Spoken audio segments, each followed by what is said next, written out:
Okay, great. Well, 1 minute after the hour, so let's go ahead and get started. Thrilled to be here this morning. I'd like to welcome you. I'm Dr. John Izzo, my co-author, colleague, and longtime associate, Jeff Vanderwielen. And Jeff, just test a microphone. Make sure you can be heard there. Jeff, I'm going to turn your microphone on. Microphone is on now. Good morning, everybody. Glad to be here and glad everyone can join us. Thank you. Excellent. Very good. So let's get started. So some of you may have joined us a few weeks ago when we did a webinar on winning the purpose-focused employee. And now this morning we're going to tackle the other side of the equation, which is winning the purpose-focused customer.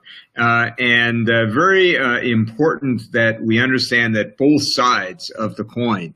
In our new book, which we're proud to say came out just yesterday, The Purpose Revolution, How Leaders Create Engagement and Competitive Advantage in an Age of Social Good, we talk about three groups of people who are really wanting purpose, meaning, and social good.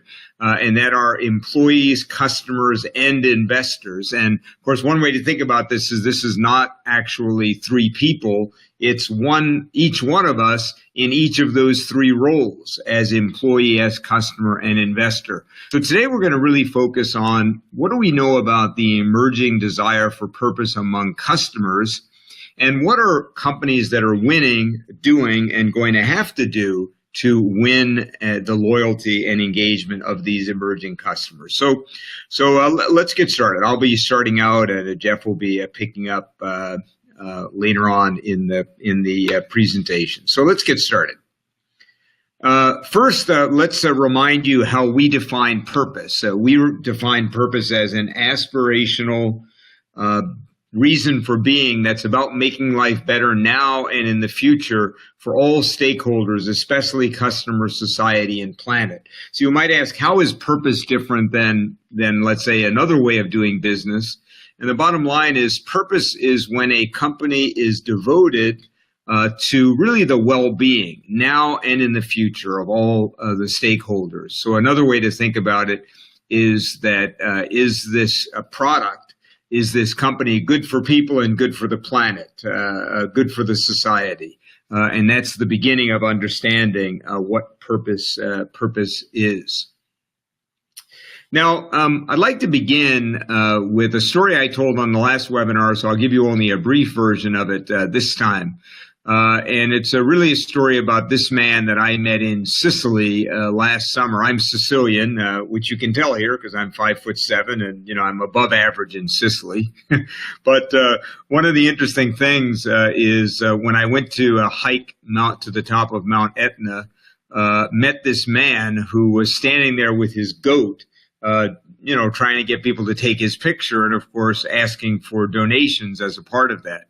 What struck me was that there were many other people with their animals there, but he was the only one with a lineup waiting to have their picture taken with him. And it took me a while of observing him and finally having my picture taken with him to realize why he was succeeding when others were not on the side of that mountain, and what I think we all would agree is a pretty red ocean business, standing there with your animal with lots of other people doing the same thing.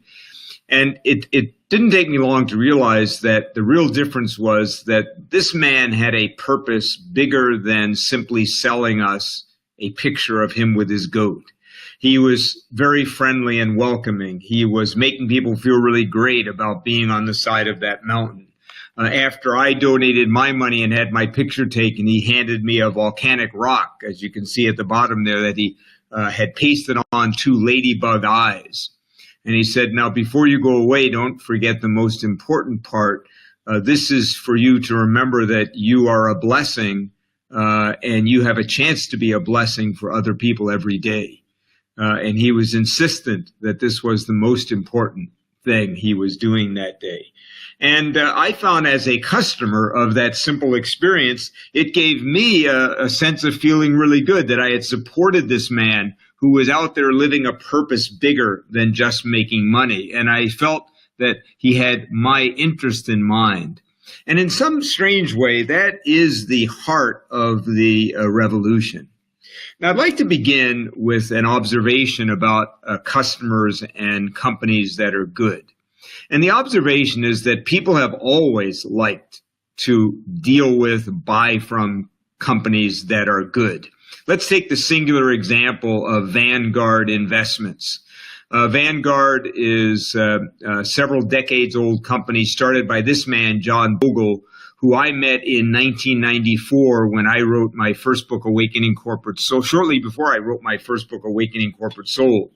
And Vanguard at the time was a very small kind of fringe ETF company that was starting these low cost exchange traded funds so that investors weren't getting gouged by large fees.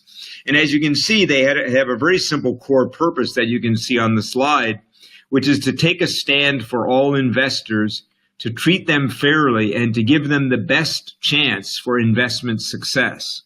And even talking to John Bogle, some 24 years ago now, it was obvious to me that although he cared about his company making money, he had a deeper purpose, which is he really felt investors were getting a raw deal, given very bad advice, paying lots of fees for things that really weren't helping them. And he set out to transform that. And interestingly, now 24 years later, they are soon to become the largest manager of money in the world. If their current growth rate continues, they will pass BlackRock in the next several years to become the largest manager of money in the world. Although interestingly, many people still don't know about this beautiful company. And I can tell you personally, I am extremely loyal to Vanguard funds because I know what they stand for. I know what their values are. And by the way, not one crisis in all those, almost 30 years that the company has been around. And so first of all, people have always liked dealing with purpose-focused companies, but something's changed.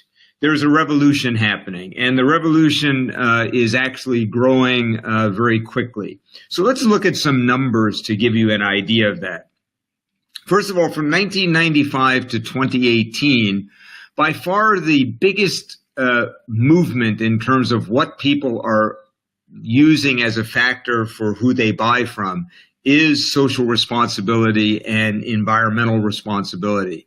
And in fact, almost nothing has changed in the last, 23 years since 1995 in terms of why customers buy: service, value, product innovation. Literally nothing has changed. Speed, we've always liked all of those things. But the only thing that has gained significantly is the desire to buy from companies that we feel good about.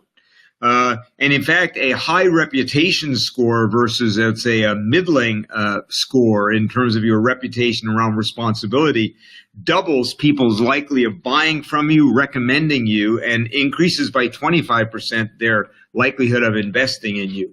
And 80% of consumers globally say they would buy from a socially responsible company. However, the bad news is they're routinely confused as to whether companies are good or not.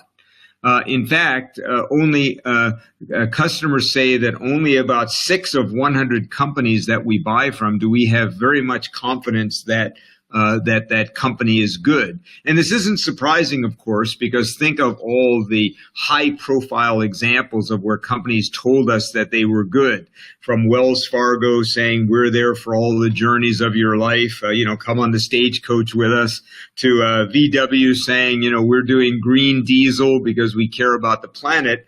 And it turned out that, of course, nothing could be further from the truth in both cases. So the good news for companies is about 80% of us want to buy good, and a very large percentages of us are acting on that regularly, and we'll talk about that in a moment. Two more important things about the emerging customer revolution is the emerging global middle class and the millennials, two of the biggest drivers of the customer purpose revolution. As you can imagine, when people are in poverty, they're not really thinking very much about whether the products they buy are socially responsible or the company they buy from is good. But as people move into the middle and upper middle class, they start to think about these things. So one thing that's driving this is that some of the fastest gains in the desire to buy from responsible companies is happening in the developing world, where there's a rising middle class. And of course, the rise of the millennial consumer, as millennial consumers are almost twice as likely to be in the category of consumers who care about doing good as others. And one way to think about this as a leader is, Jeffrey Immelt, the former CEO of General Electric, said, when society makes up its mind about something, you better be ahead of it, not behind it. And the environment and purpose is an issue upon which society has made up its mind. So one of the things that we really want to communicate to you today is that if your company or organization is not taking this trend seriously already, you're probably already behind the curve. So why does purpose matter to an organization in terms of winning our customers? Well, first of all, I think you'll agree with Jeff and I that we live clearly in an age of disruption. And that is that, we really live in a time when increasingly it is difficult to differentiate yourself. If your prices are almost always matched by your competitors, your product innovations are usually imitated by your competitors as soon as you prove that it's viable and successful. Service is pretty much just expected. Think of how almost all of us have come just to expect great service. Things like, being able to refund something easily. So the question then becomes, how do you thrive in an age of disruption? And we would argue that connecting to your customers' values is one of the few ways to connect in an age of disruption. And we know that the brands that make a connection to people's values are not only growing faster, but have unparalleled levels of loyalty. And we're going to give you some examples of that in just a moment. But take one example at Unilever, one of the largest conglomerates in the world and one of the most purpose-driven companies, that they're brands that have made a values connection with their customers. In other words, where customers feel like part of the reason I'm buying this is because I'm leveraging something I care about. Those brands like Ben & Jerry's and Dove, two brands undoubtedly you've heard of, are growing on average 35% faster than their brands that have not got that. And it turns out customers are incredibly loyal once they make a values connection with a company. And again, take myself with Vanguard as an example. Every time I buy a Vanguard fund, I not only feel I'm doing something good for myself, but I feel like I'm doing something good for the world. So I tend not to buy anything from anyone except Vanguard whenever I can. Now, when it comes to the customer relationship, it's not just purpose that's changed, but there are some trends that really make it even more important that we create a values connection with our customers. And that is that we've gone from curated media to open media. So in other words, people no longer trust institutions. They mostly trust their network. So basically, we're not looking for the company to tell us anymore how good they are. We're really looking for our network to tell us that. And that's mirrored by the fact that we only believe about 16% of what we as companies tell consumers about and customers about ourselves. We're moving from really a product-only focus to a meaning and relationship focus. In our book, we talk a fair amount about this, that, the leading marketing professionals will tell you that increasingly those companies that are winning are those that are building a relationship, a value connection with their customers, not just a focus on product alone. And this is the emerging trend. And, the CEO of Coca-Cola, or former CEO, now chairman, Muhtar Kent, told us in our interview with him that he said, in the old days, all you had to do was have a good product, put it on the shelves at a good price, and you could succeed. But increasingly now, people want more than that. They really want a relationship with you.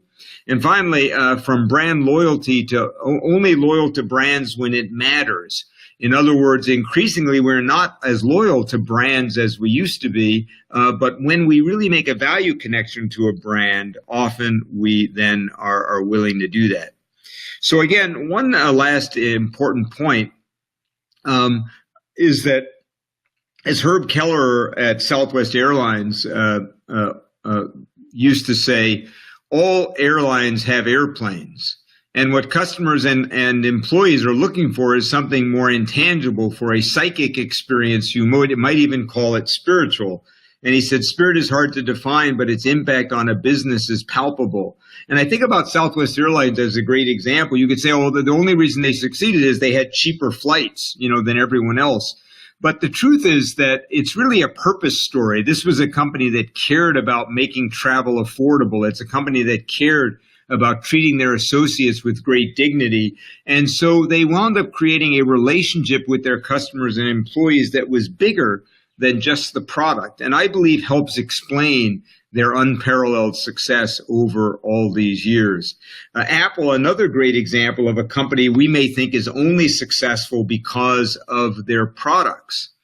And yet, if you think about how Apple became so successful, it really didn't happen until Steve Jobs came back the second time and realized that they wouldn't be able to win just by having better computers. They actually had to form a relationship of values with their customers.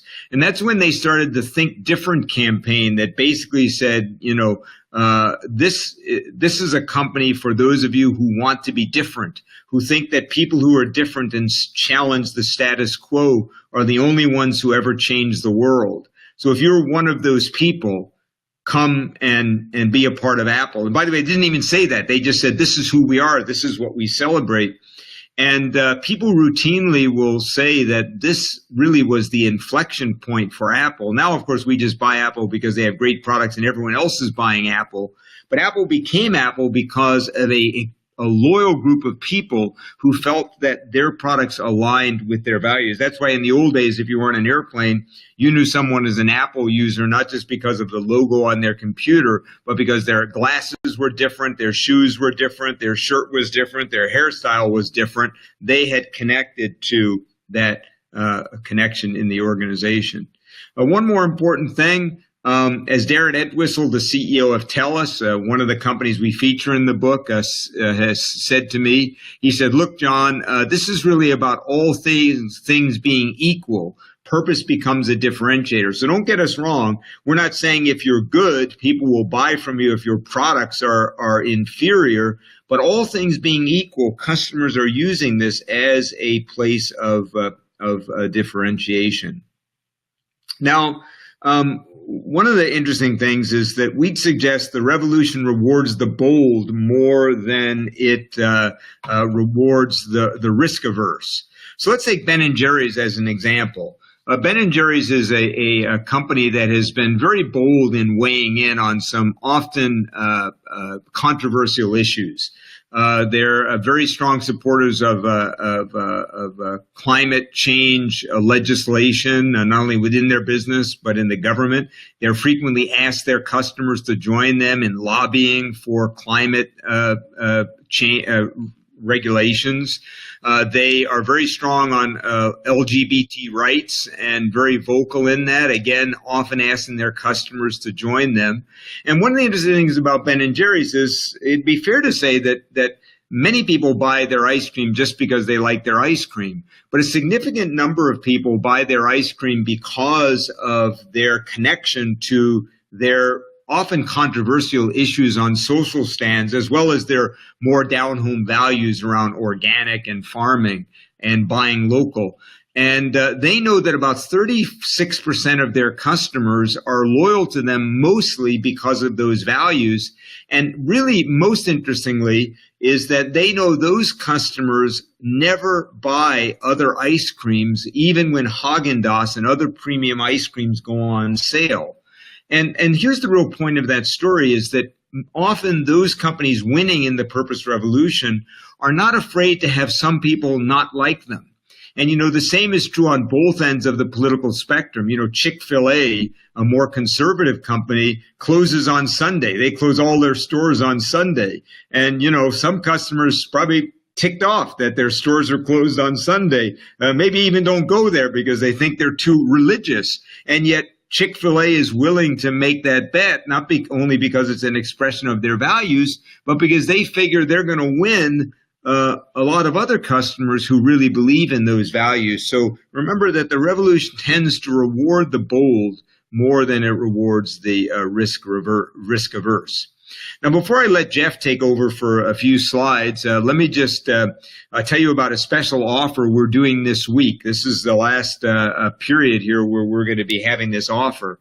But if you decide you really want to know more about this revolution and, more importantly, how to win in it as a leader, whether you own a small business, a large one, or run a team, if you order the book now and just send us a screenshot of your order, you will receive two special gifts, a special electronic edition of my last book, Stepping Up, How Taking Responsibility Changes Everything, and access to a Leading on Purpose video from our sustainment series, one we often sell as a package of videos, 5 videos for about $3,000.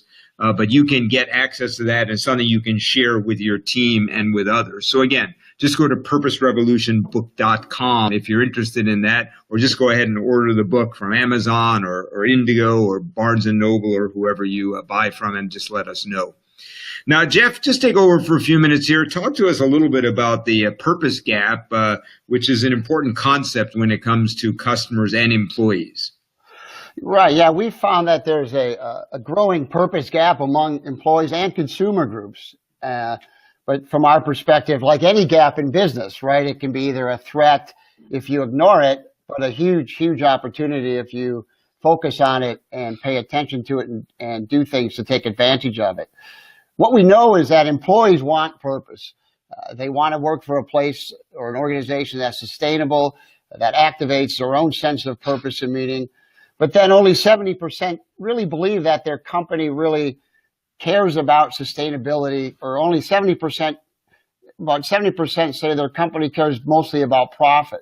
So we see this gap between what employees want and what they see the organization actually doing out in the world or in the workplace. We see the same trend with consumers and customers.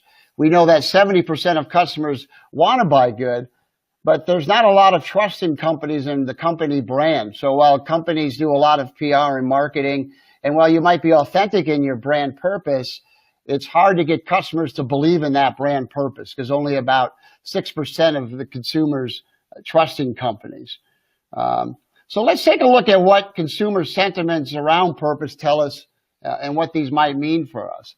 Unilever did a really interesting study of there's a huge study of over 20,000 adults from 5 different countries, and they asked how sustainability concerns affect their choices in stores and at home in their buying habits. And we found that about 1/3 of consumers now choose to buy from brands they believe that are doing social or environmentally good. And at the end of the day, from the study, that's really not a small matter. That equates to about 966 billion British pounds.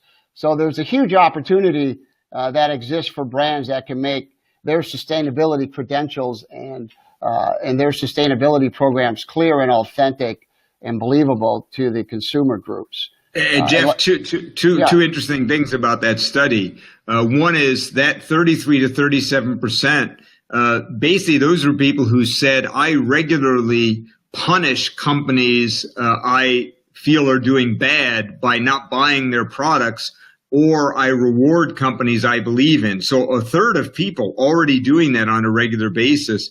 I think one of the other really interesting things that Unilever discovered in that study is that most companies do a very poor job of telling their authentic story of how good they are, and that if you even could just begin to tell your story in an authentic way, that gap could be closed very quickly.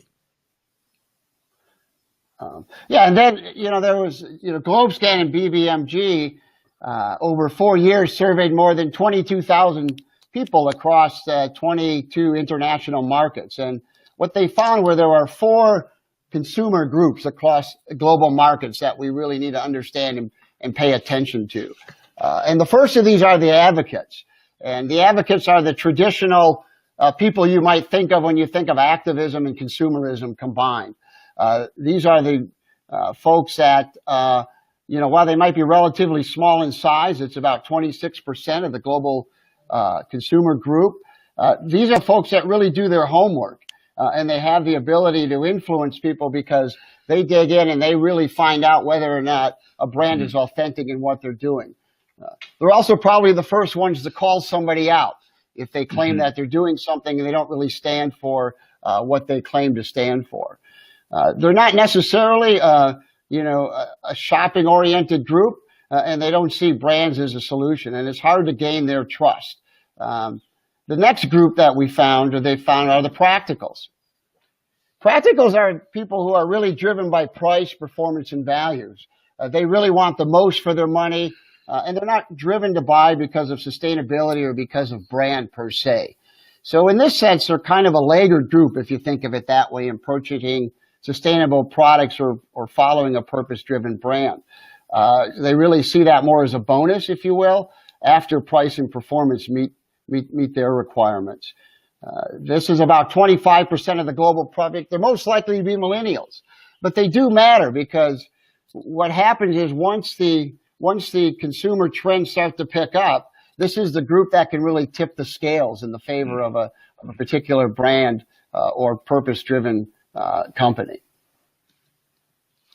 Indifference are the least likely to engage in the sustainable economy. They don't really make proactive choices. They're least likely to feel a sense of responsibility to society with their purchases. They don't really place any high priority on products with social or environmental benefits. But at the end of the day, they will ultimately follow the marketplace. Yeah. By the way, Jeff, we're not no political statement here. I just think nothing expresses indifference more than Donald Trump's smirk. It's just kind of who cares?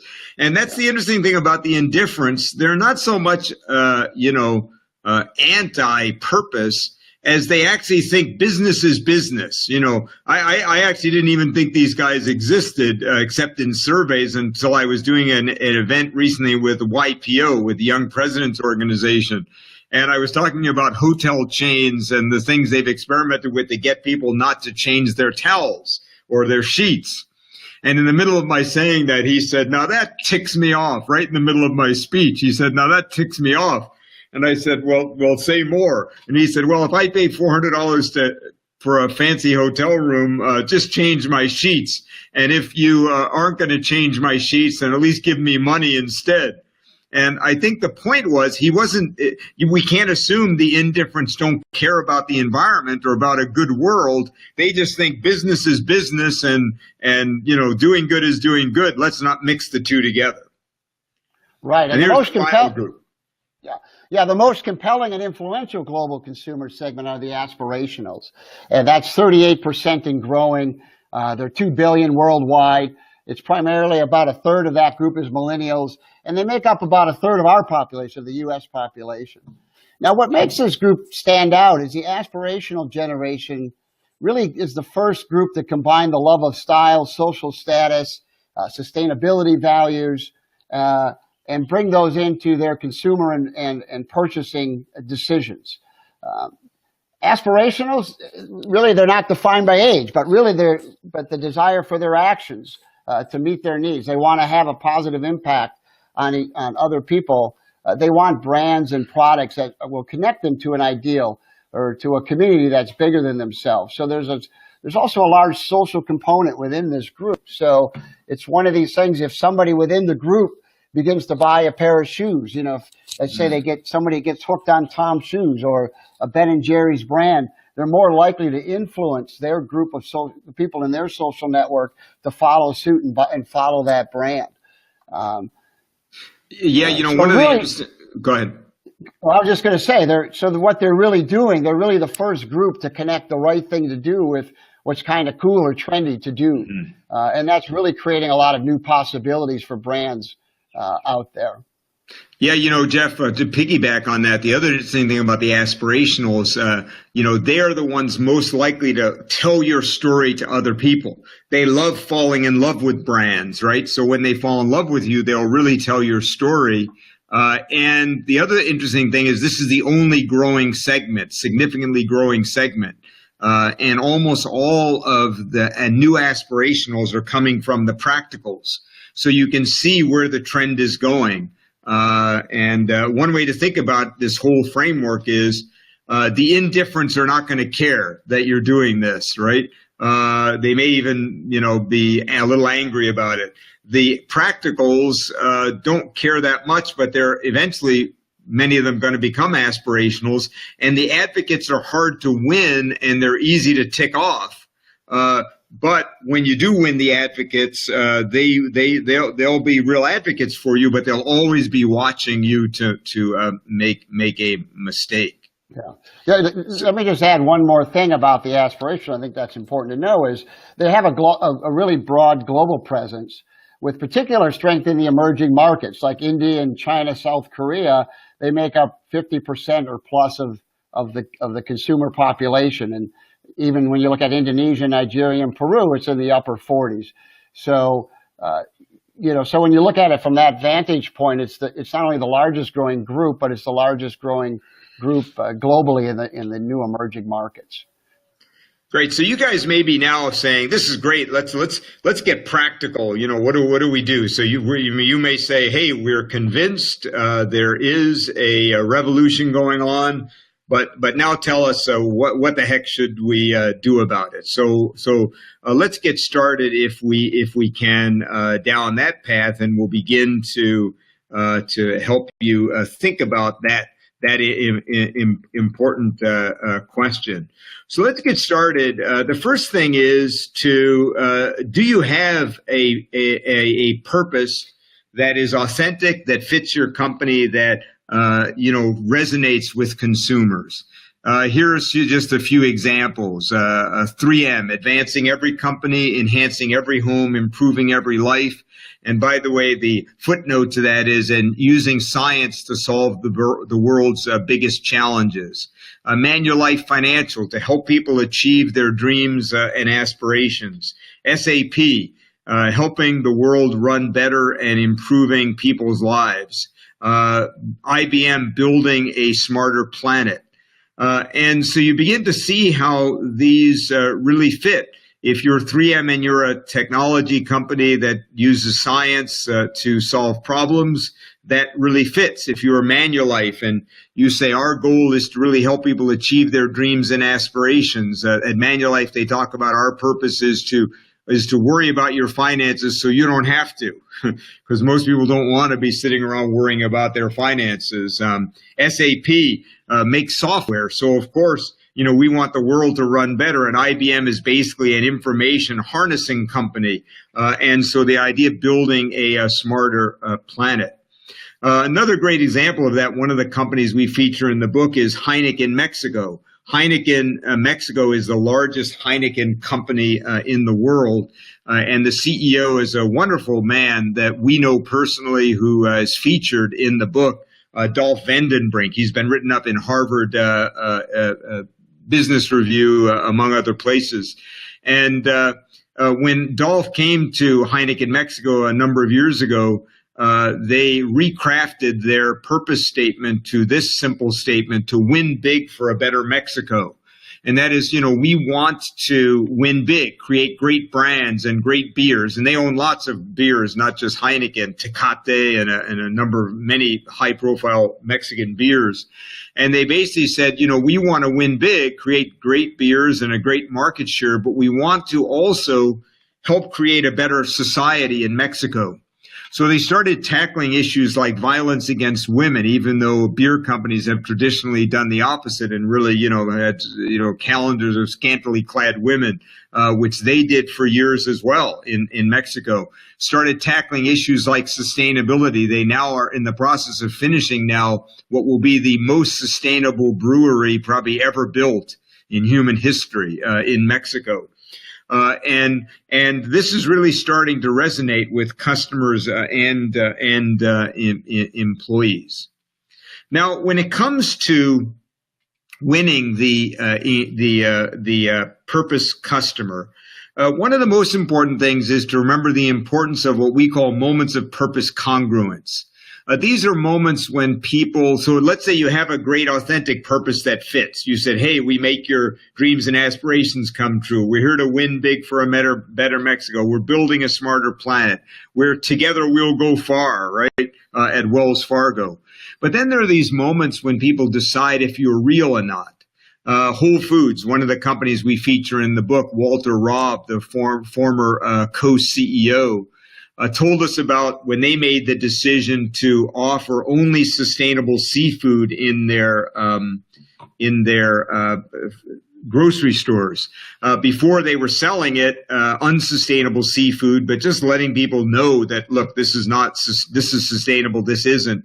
But a real moment of truth when they decided that, no, if we really believe in our values, we're going to only offer sustainable seafood. And these are the kind of things that customers really respond to when we make those kinds of decisions. Now, another important part of winning the purpose-driven customer, maybe the most important part. And by the way, we will save some time at the end for questions. So if you have some, please start funneling them our way. Is the idea of creating line of sight to purpose, and that is, can your customers see your authentic story of good in a way that is believable to them? I love this as a very simple example of line of sight to purpose. This is a restaurant chain in Switzerland, and it's called Be Good, Food with Roots. That's the name of the chain. And what I love is right in every restaurant, they have a big sign. The sign is literally half of a wall that says what we think it means to be good.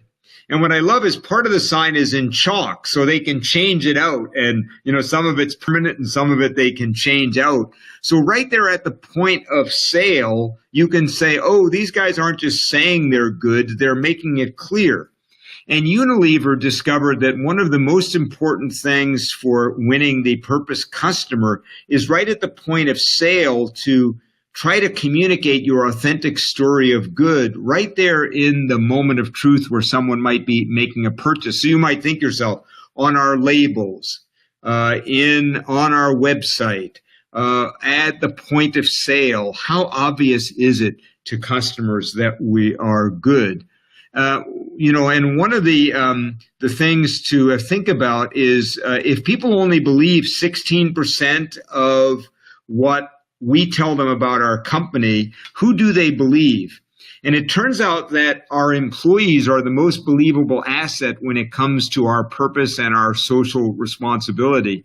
So while we only believe 16% of what the company says about itself, about 63% of us say we believe an employee when they tell us if the company is good or not. Now, there's profound impact for us as companies. Here's 3 questions you ought to be asking yourself about your company right now. Number 1, do your employees believe in your story of good, or do they think you're mostly interested in profits and your self-interest? You ought to measure that. Many of the companies we feature in the book, and we give you great examples of that, are regularly measuring that metric. The second thing is if they don't believe in your purpose, you've got to close that gap because they're the most believable asset in your company. If they're not out at parties and on social media, talking about how good your company is, you're in trouble, or at the point of sale.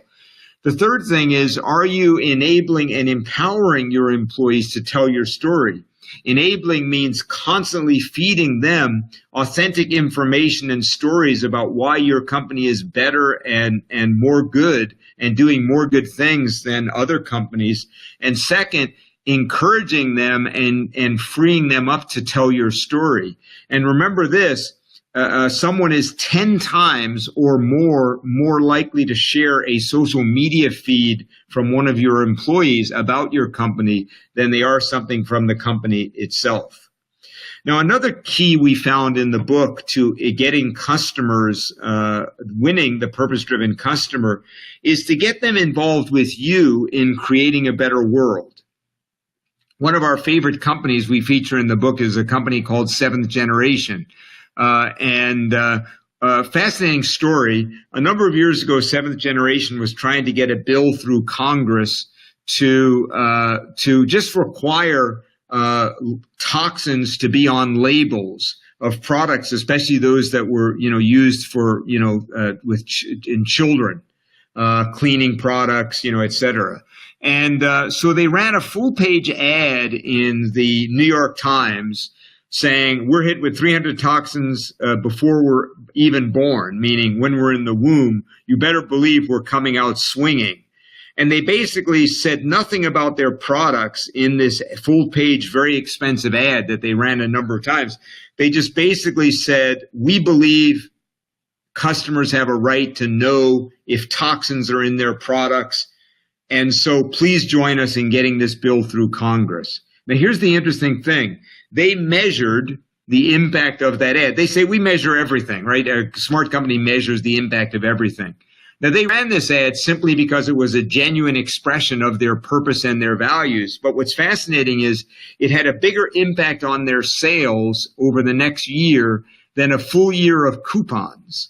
So in other words, a full year of discounts that were in the selfish interest of customers beat out by just a couple of ads where they authentically asked their customers to get involved with them. So what does this mean? Invite your customers to volunteer with you. Invite them to help support charities with you. Invite them to help you get legislation through that you believe in. And just begin to think about all the ways your customers can get hands-on. And that hands-on can be as simple as like Warby's, buy one pair of glasses and another pair of glasses will be provided in the developing world, to engaging your customers in a march you might do in a community.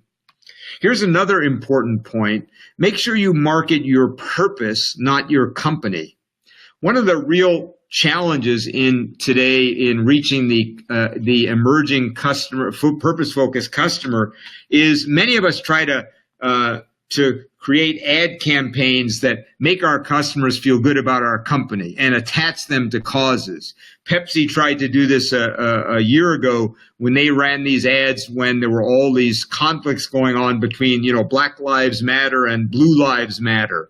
And so they ran this ad with Crystal Jenner, in the middle of a riot going on, just giving a Pepsi to one of the police. And now suddenly everyone is singing Kumbaya together and everything is good. Well, not only did this backfire on Pepsi, but it hurt the brand. People said, you're tone deaf.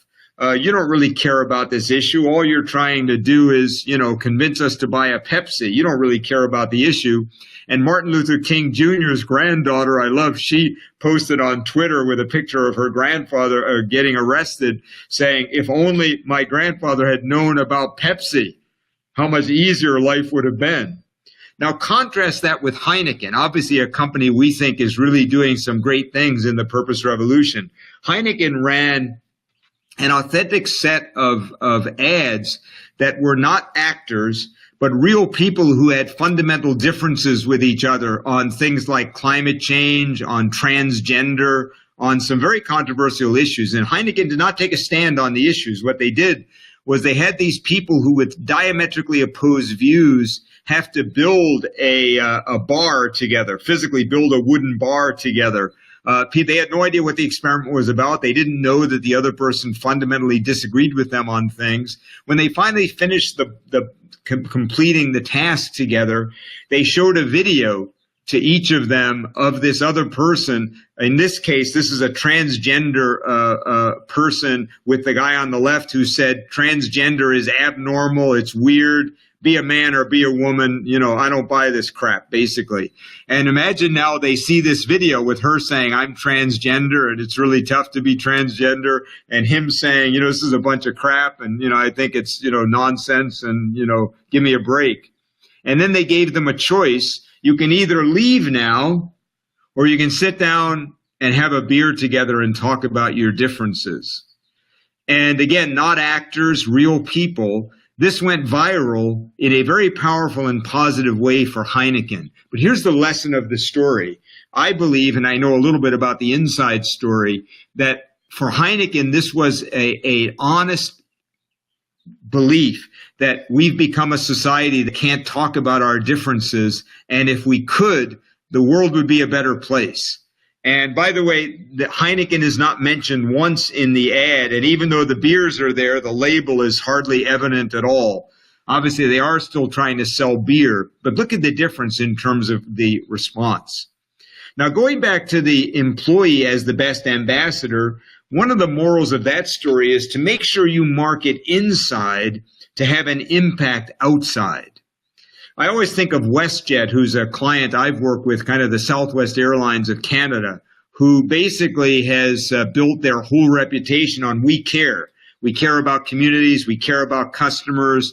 We care about people who are trying to change the world. And one of the interesting things is that I can tell you historically, WestJet has spent as much or more money trying to help their internal associates understand their story and believe in it as they have in ads to the external customer. And a great example of that is that for many years, they had these groups where thousands of WestJet employees would come together for a day or two simply to reconnect to the caring brand and to tell stories about where they've gotten to live that brand and how they've seen it come to life in their day-to-day work and world. And much more money in many ways than they ever spent on the outside game. But the consequence of that is historically having people who work for them who are absolute ambassadors for the caring brand. No dissonance between the campaign to the outside and the campaign to the inside. So begin to ask in your company, how much effort are we spending to help our employees see our story of authentic good, of helping them really connect to it? And many companies do the opposite. You've got the communication marketing campaign, then you've got a very weak internal campaign, and this doesn't work. And let me go back to the metrics for a moment. Make sure you measure how proud people are of your brand, how much they feel good about telling your story of good to the world. Make sure you know what that number is. Manulife not only measures that, but they measure other metrics like if I saw something unethical in our company that wasn't in the best interest of customers and clients, would I feel free to speak up in the company? So they not only want to measure whether people believe in the brand, but even if people feel like we're authentic, because if you think about it, if I feel I can speak up, that's a pretty strong indicator that I think we're serious about purpose. And finally, listening to customers is key. And we talk a lot about that in the book and give you a lot of practical ways to do that. And let me just say that the book is filled with lots of exercises and practical things you can do to really move down the purpose continuum with customers and employees. But listening to customers is the absolute key. What are your customers thinking about? What are they concerned about? I think about Interface Carpeting, one of the most progressive companies in the world, that their journey to move towards purpose began when salespeople came to their then CEO and founder, Ray Anderson, and said, look, our customers are asking some different questions. They're asking us whether we recycle our fibers, what do we do with the toxins in the factories, how much energy do we use. And it was actually by listening to their customers that Interface realized that there was an emerging group of especially B2B customers who were very concerned about these issues. They then went out and listened even more deeply to those customers and eventually became the most environmentally friendly carpet company in the world, creating technologies that they literally gave away to their competitors to create a cleaner industry. Not only did Ray Anderson become a hero around the world, but their stock grew 600% in the years after that first set of salespeople said, hey, customers are asking some different questions. So anyway, very important to be thinking about. Now, we're going to take your questions in just a moment and then have some closing comments. But before we do, let me again remind you, our book just came out yesterday. It's finally available, like you can actually buy it today. and so excited about the book. And the people who've been reading it have said two things to us. Love all the examples and the practical advice in the book. This is not just a book about a revolution, it's how to win in the revolution. And that it's a book for everyone from a frontline leader, a marketing HR person, all the way up to the CEO or business owner.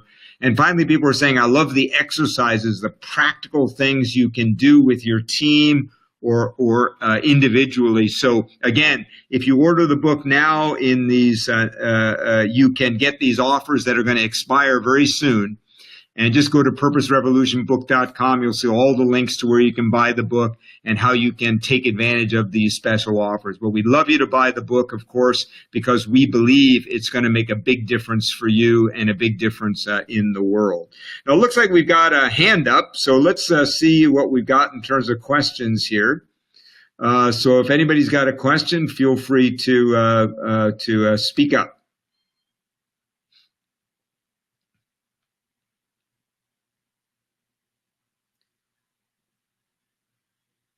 So Ainsley, if we have any questions, send them over our way, and if not, we'll keep going. Got a lot of you on here listening. That's good, but not sure if we have any questions. Jeff, do you see any questions there? I don't see any questions on my panel. All right. Okay, so that's Ainsley, good. if there are some, just make them visible. Yeah, if there are any questions or comments that you'd like to make, just raise your hand there and bring them up. We'd love to hear them. We certainly have more material that we can cover, but last chance for now for questions. But again, you can feel free to bring your questions still in the next number of minutes here. We have 8 minutes left in the webinar. So, Jeff, anything you want to add to what I've said before? I want to then talk about the Tecate example, but anything you want to add? I would just say that there's other ways to engage with your consumers, like on the hands-on purpose, simple things you might already be doing, like community events or sponsoring, having, a lot of employees might have matching where they have a particular charity that they want to donate to by establishing relationships with those groups. And you're just expanding those opportunities to connect people inside of your organization with outside activities. TELUS does the TELUS Community Day of Giving, and where employees can go out and do volunteer activities along with other customer groups. They can bring their families along, and these again they not only build that internal brand and faith in the organization, but it gives people an opportunity in the company to interface with customers outside of a business transaction. So I think any way that you can do that, or look at ways that you're already doing and just magnify or amplify that in your relationships with your customers and with your employees. Yeah, a great example, the TELUS Day of Giving, right? By the way, they don't pay for people to volunteer.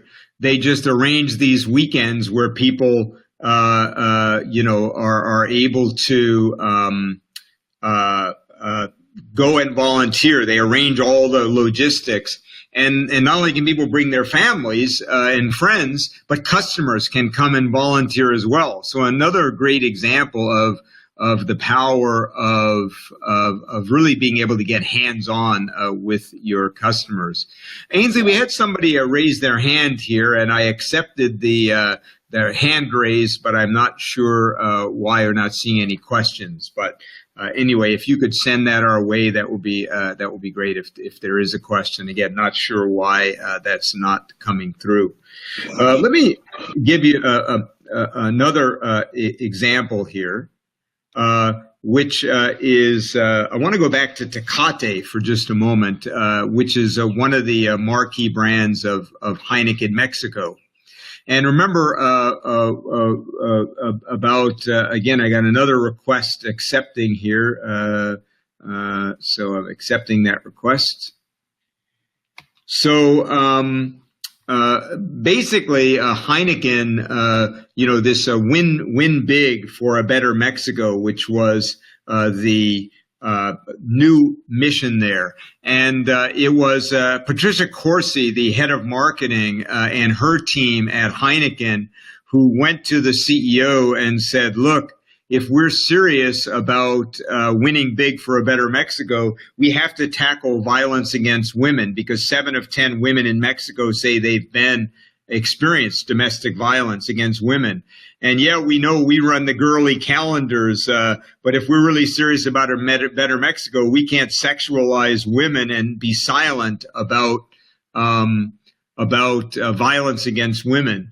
And so they made a brave decision to not only tackle violence against women, but to come out in a very provocative way.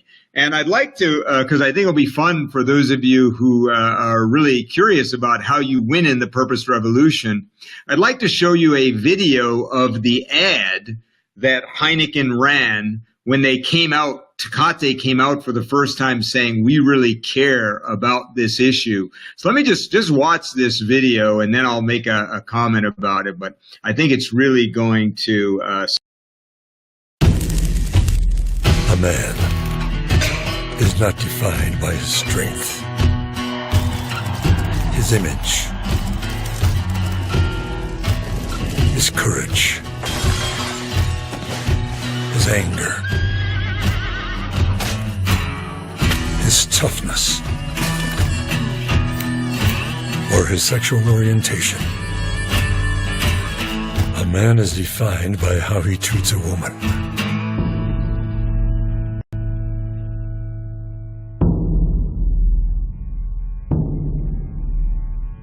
If you're not a man, you don't deserve a Tecate.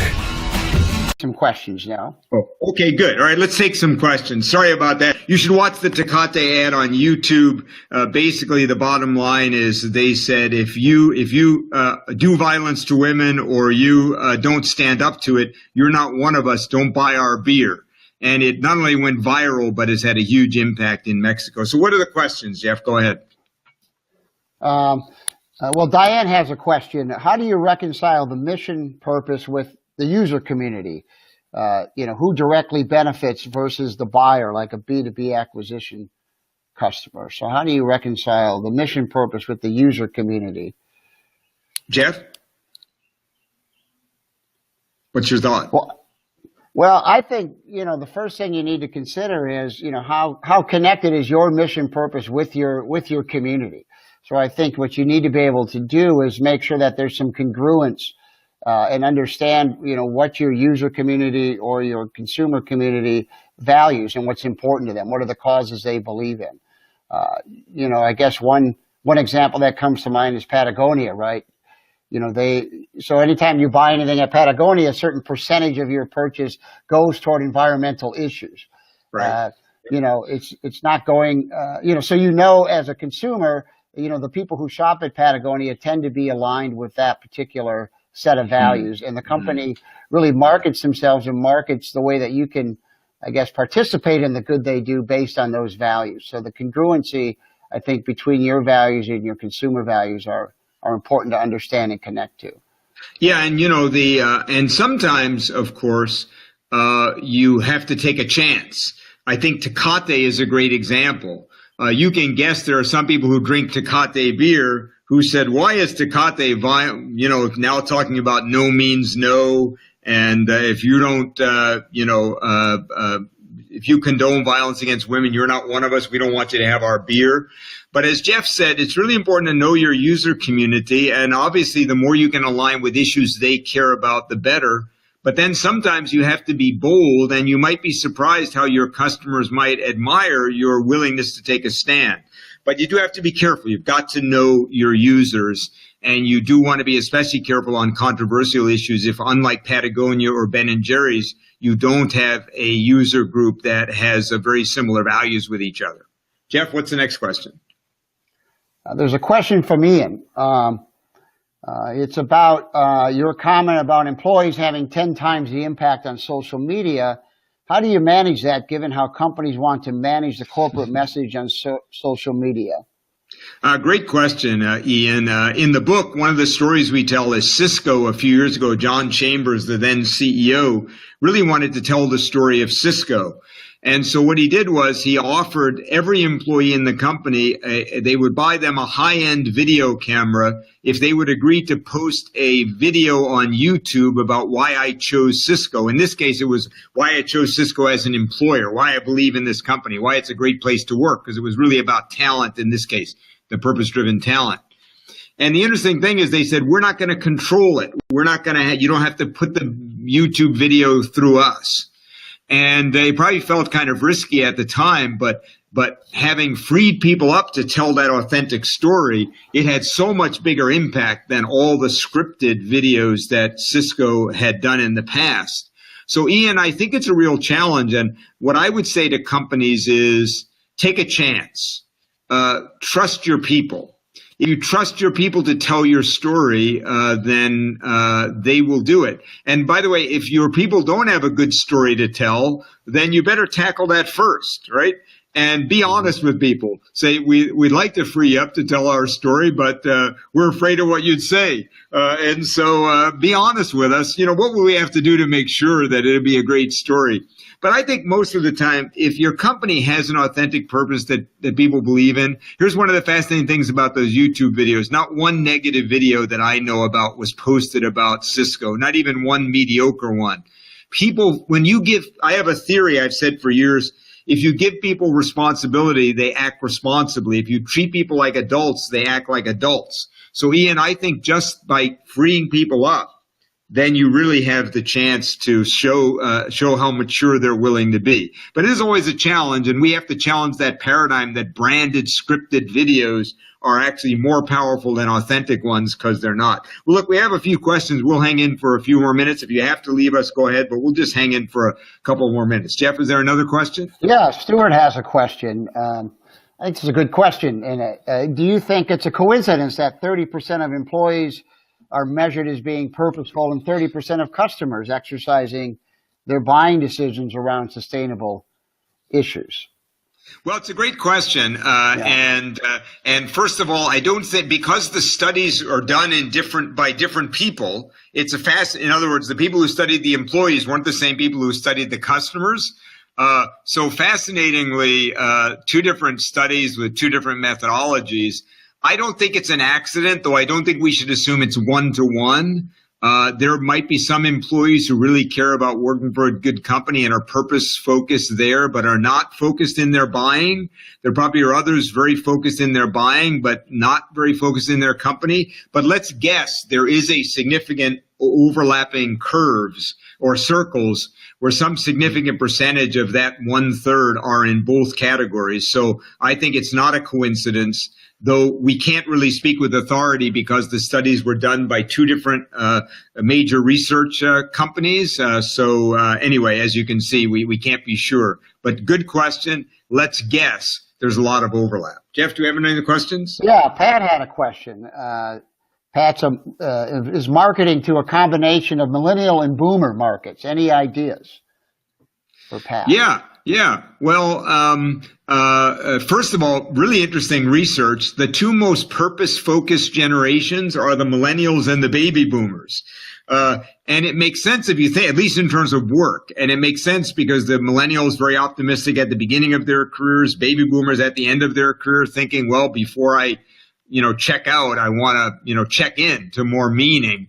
And in fact, companies like Seventh Generation have told us wonderful stories about stealing great talent at the end of their career for lower money in order to make a bigger difference. I think that the way you tell the story is probably different with millennials and boomers, even though they're both very purpose-focused. I think millennials, can you tell the story in a cool way? Can you tell the story in a way that is viral that I want to share because it's interesting?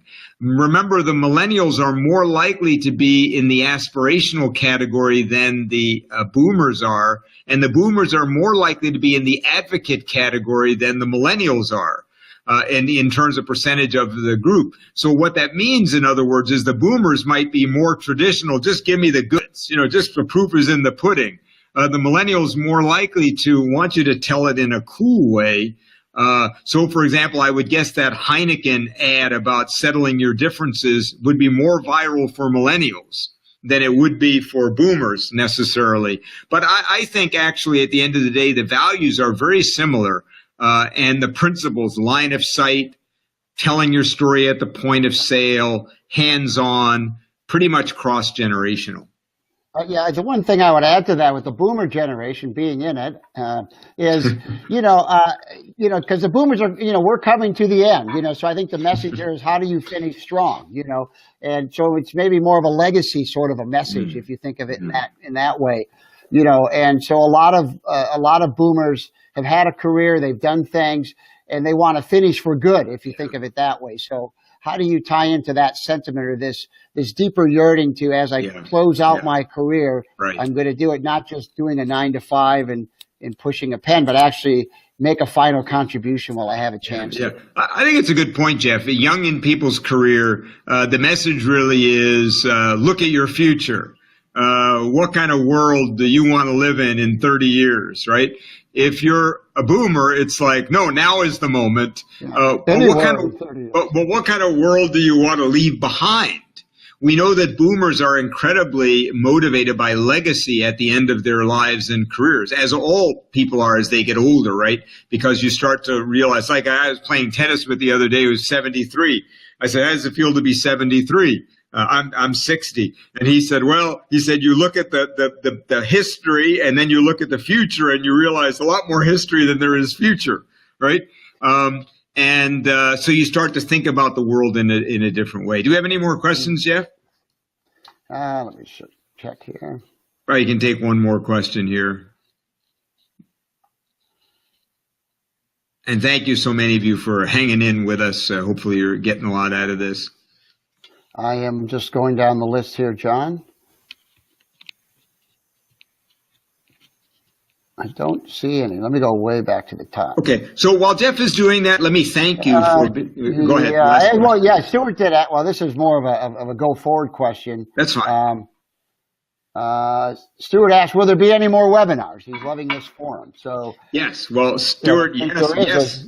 There is one coming up. Yes. Yeah, there is one. We're actually going to be I'm going to be doing one very soon with my colleague and good friend, Marshall Goldsmith, who many of you may know is one of the world's leading coaches and business thinkers. Harvard said the #1 business thinker in the world.